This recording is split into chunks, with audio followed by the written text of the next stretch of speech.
Saffron terrorism Hindutva related extremist party हैं, इनका गंदा किरदार, इनका गलीज किरदार, इनका गलीज चेहरा, इनका कमीना चेहरा, ये इंक्लूडिंग नरेंद्र मोदी, जो न सिर्फ इस वक्त इंडिया के लिए मोदी है बल्कि वो अब यूएई के लिए भी मोदी बन गया है। इन सब का किरदार, करैक्टर आपको सामने खुल के सामने आ जाता है। मुसलमान नहीं, ये दलित के साथ इतना कर रहे हैं। अब बात ये दूसरा, इनका करैक्टर देखिए जरा, सोचिए एक सेकंड को। इनके एमएलए आके अनाउंस कर रहे थे कि इंडियंस को अपना कोरोना से डरने की कोई जरूरत नहीं है, कोरोना का इलाज हमने, और ये ऑन चैनल्स कह रहे थे कोरोना का इलाज हमने दरियाफ्त किया, ये गौमूत्रा, गौमूत्रा पियो और कोरोना से दूर रहो। तो ये मुत्रा कौम जो है, जिसके अकल में मुत्रा, जिसके जहन में मुत्रा, जिसकी नाक में मुत्रा, जिसके पेट में मुत्रा, और जिसके पेट में गाय का गोबर और गोबर से बनी हुई खन्नास जो ये लीडरशिप है इस वक्त इंडिया में, उसको आज ओमान की शहजादी ने जो कुछ कहा है वो शायद आपकी नजर से गुजरा हो। उसने कहा मैं इन तमाम इंडियंस को अपने मुल्क से निकाल दूंगी। लेकिन ऑल इंडिया की किरदार तो आपको पता है, नरेंद्र मोदी दुनिया का सबसे बड़ा कमीना, जलील, दहशतगर्द इंसान जो है, वो इस दुनिया के लिए एक लानत है, इंडियंस के लिए एक लानत है। और उसको शामिल है रिपब्लिक टीवी, टाइम्स नाउ, जो परसों जिस तरह मुसलमानों के खिलाफ कन्वेंसिंग तमाम के तमाम चैनल मिलकर करते हैं, जो प्रोडक्ट है झूठ की, जैसे माँ घुट्टी पिलाती है एक अच्छाई की, तो ये जितने इंडिया के मीडिया के टॉप रेटेड चैनल, सबको झूठ, कमीनगी की घुट्टी पिलाई है इनकी माओ ने, जो इनकी शक्लों पे आपको बरसता कमीनगी से नजर आता है।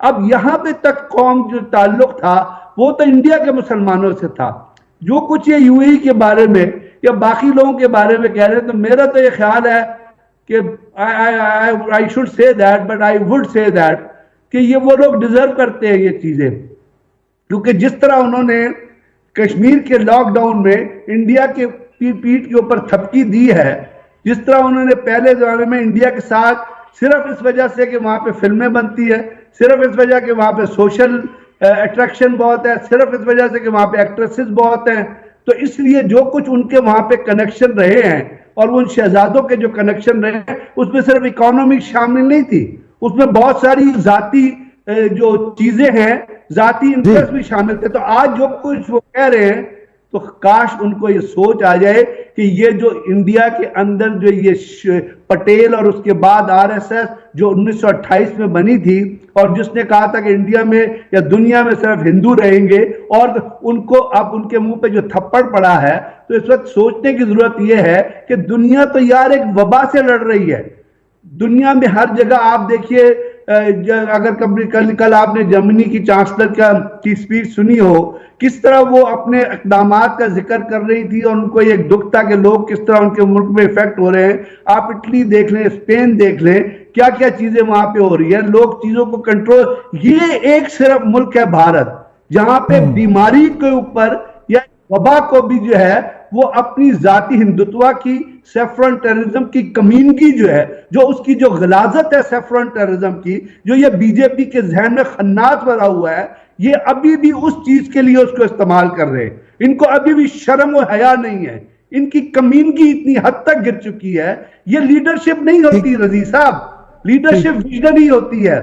ये वो इंडिया के अंदर जिस वक्त एमएलए और ये जो अमित शाह और ये नरेंद्र मोदी जैसे जो कमीने हैं, ये वो लोग हैं जो गांव के ऊपर सड़कों के बाहर जो बदमाश वो नहीं खड़े होते हैं, टुंडे बदमाश जो खड़े होते हैं, धमकी तो बहुत देते हैं। अब इसने अमेरिका को भी धमकी दी थी कि क्लोरोक्विन नहीं भेजेंगे, ट्रंप ने जब इसको डांटा तो ये बैठ गया वहां पे। तो इस की जो लीडरशिप क्या तवक्को रखते हैं सिवाय इसके कि वो गंद फैलाएगी, गलाजत फैलाएगी, अपने लोगों को भी मरवाएगी, बाकी लोगों को भी मरवाएगी। गाय मूत्रा पिए, भाई गाय मूत्रा, और कोरोना से जान छुड़ाए।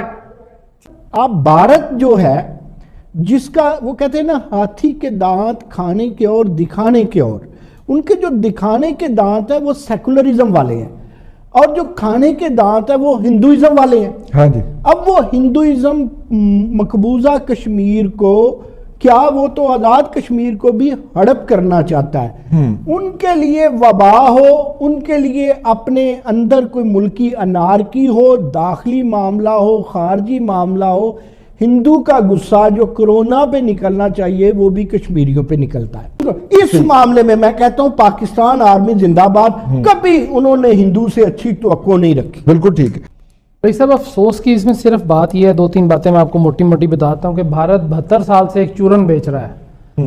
वो उसका कभी तो थोड़ा सा बिक जाता है, कभी वो वापस आ जाता है डिफेक्टिव होने की वजह से।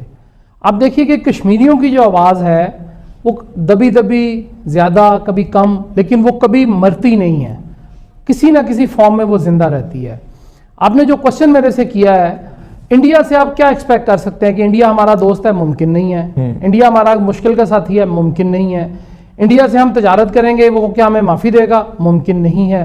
हमारे से वो फ़ायदे लेगा, हमें कभी फ़ायदा देगा? मुमकिन नहीं है। इंडिया की एक साइकोलॉजी अपनी है, उसकी साइकी भी अपनी है, उसका अपना फ़ायदा है। वो बनिया है, उसने हमें कभी अच्छा काम उसने नहीं करने देना।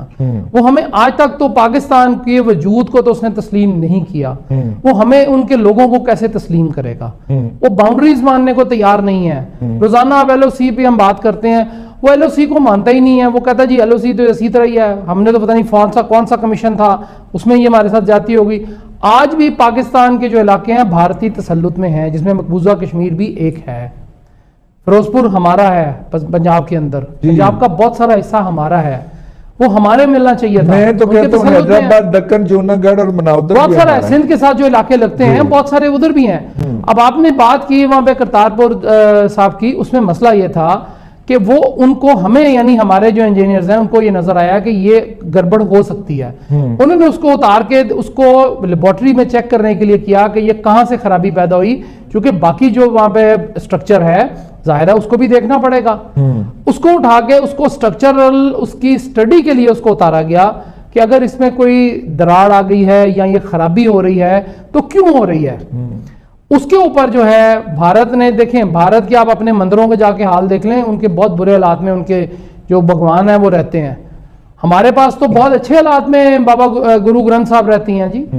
उनसे तो हमने उनको पूरी बाइज़ा तरीके से हम जब जाते हैं अशर किया इन्होंने। हाँ जी जी बाबरी की बात नहीं करते ना, बाबरी के साथ जी, जो जी, उन्होंने जी। दानिस्तान किया। जी मैं उधर ही आ रहा था। जी उधर ही आ रहे हैं जी। मैं उधर ही आ रहा था कि हम तो उनके जो मंदिर हैं, उनके जो गुरुद्वारा साहब हैं, उनकी हमने तज़ीनो आराइश में कोई कसर नहीं छोड़ी। मैं आपको ये बात पूरी सच्चाई के साथ बता रहा हूं जो मैंने अपनी आंखों से, इन्हीं आंखों से देखी हुई है कि आज से 10-12 साल पहले तक यहां से सालाना तकरीबन 11 से 12 करोड़ रुपया जो गुरुद्वारों में जमा होता था वो भारत यहां से लेके जाता रहा है। जो वहां पे वो 10-10, 20-20 रुपए डालते हैं, जिस तरह हम मस्जिदों में जाके चंदा डालते हैं। उसके बाद ये जब पाकिस्तान सिख गुरुद्वारा प्रबंधक कमेटी बनी तो उन्होंने कहा कि भाई आपका पैसा जब हम दे रहे हैं तो हम ये भारत क्यों भेजते हैं? वो डिस्ट्रीब्यूट कौन होते हैं करने वाले?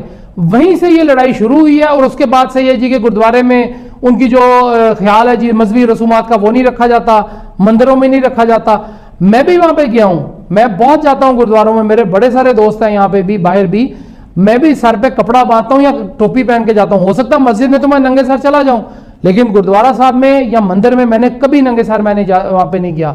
मैं जूते उतारता हूं, पाँव दोबारा धोता हूं, जिस तरह हम वुजू करते हैं वहां पे वो उन्होंने पानी चलाया होता है। हम तो सारा कुछ करते हैं। रजी साहब ने जिस चीज का जिक्र रजी साहब आपने किया है वो सिर्फ स्ट्रक्चरल उसकी थी, लैब टेस्ट किया, उसके बाद उसको दोबारा लगाया गया और दोबारा बेहतरी से करने के लिए चीजें होती हैं। ठीक है। और हमने तो उसका कोई पैसा किसी से चार्ज भी नहीं किया। बिल्कुल सही। अगर वो उनको इतना मसला है ना सिखों को और उनको जो है हमारे जो हिंदू हैं या भारत को मसला है, तो उनसे को आके पैसा तो लगा के दिखाएं। हमारे से तो वो पिछले सन 47 से पैसे हमारे लेके जा रहे थे। बिल्कुल ठीक है। हमने तो कभी दावा ही नहीं किया उस पर। ठीक। तो अब अगर हम अपना ही पैसा अपने पे लगा रहे हैं वो भी तकलीफ उनको है। चलिए कि इस कौम में ये स्टेटमेंट आज वो ये जो RSS के लीडर्स की तरफ से कि जहाँ पे ताजमहल बना है उसके नीचे भी एक मंदिर है, तो ताजमहल को भी तोड़े और मंदिर को निकालें। और वो ताजमहल वो है जहाँ पे वो हर ट्रंप को भी अभी लेके गए थे। आप स्टेटमेंट उठा के देखें, वहाँ बीजेपी के लीडर ने, RSS के लीडर ने कहा कि जहाँ ताजमहल बना हुआ वहाँ पहले एक मंदिर हुआ करता था और उसी ताजमहल पे ट्रंप को भी लेके गए, उसी ताजमहल पे। तो आप इनकी सोच का तो पहले मैंने आपने रियाकारी आपके सामने रखी है ना, इनकी मक्कारी का और खास तौर पे इसमें जिस वक्त मैं मक्कारी और रियाकारी कहूंगा तो मैं इंडियन लीडरशिप और इंडिया मीडिया की मक्कारी कहता हूं, जो बीजेपी और आरएसएस से ताल्लुक रखते हैं। इंडिया में बड़े अच्छे इंटेलेक्चुअल हैं जो सेम वॉइसेस रखते हैं, जो बात करते हैं इश्यूज पे और जो बात करते हैं और जिन्होंने